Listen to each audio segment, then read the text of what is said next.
Tell me a little bit about some of the ideas that have come out the other side of this pipeline. So a good example is we had a customer advocate in Michigan who put in an idea about texting and driving. And as it turned out, in her case, when she put it in, we were having the angel session with the officers at the officers conference. So she presented there.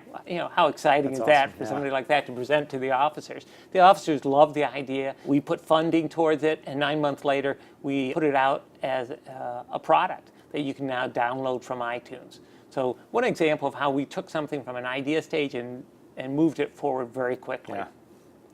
Another interesting example is a product we have called AT&T Translator, and that one was just highlighted on the program Touch. Really? Yeah, it's amazing how ideas and innovations are getting out there from AT&T. This idea has the concept of being able to do real-time translation, and we actually have a program that does it in 6 different languages, which you can translate from one language to another using your cell phone. And one of the things we did there that's a little bit different, we actually put it on iTunes and we put it under the name Spectra. So if you go to Spectra, there's a program out there that does translation. And that actually is AT&T, but again, in terms of doing things differently, in terms of experimenting, we wanted to try and get people's reaction to the program, so we put it out under a different name. What sort of effect has TIP had on the internal culture at AT&T? Jeff, it's had an amazing effect on the culture.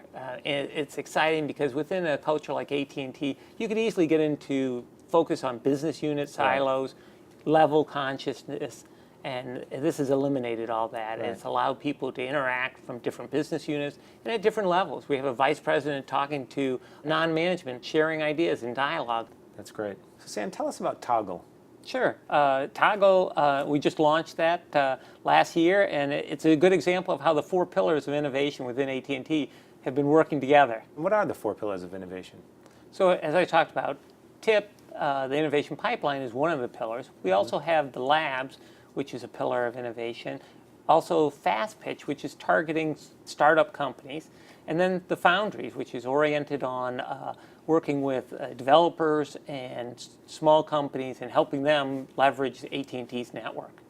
So you said Toggle was an example of using all of the 4 pillars? Yes, Toggle was an idea in TIP that was about setting up a single device that would have a consumer side to it or a personal side and a work side to it. And we developed a proof of concept for that. From that proof of concept, the Fastpitch group identified a startup company that had a product in this area. We took that product and we brought that into the Foundry, and the Foundry worked with that company to develop a product that then we launched this last December. So how does it work in the Foundry when it gets to that point? So the Foundry is a really dynamic environment in which they have a lot of resources, technical resources, marketing resources, to help a company or a developer leverage our network and our processes. And there we have the API sets in which they can develop applications and link to the AT&T network. Can you give us some other examples of some of the things that happen there or come out of there? Sure. So another one is Sunday Sky. This is a billing system which configures the bill onto UVerse, making it much easier for customers to understand their bill. We know that sometimes bills can be confusing. This is a great product which we're implementing to allow people to easily understand their bill. I really appreciate you taking the time with us today, and I think we all learned a lot. We're looking forward to seeing where you guys head next. Well, thank you, Jeff, for this opportunity. Thanks, Sam.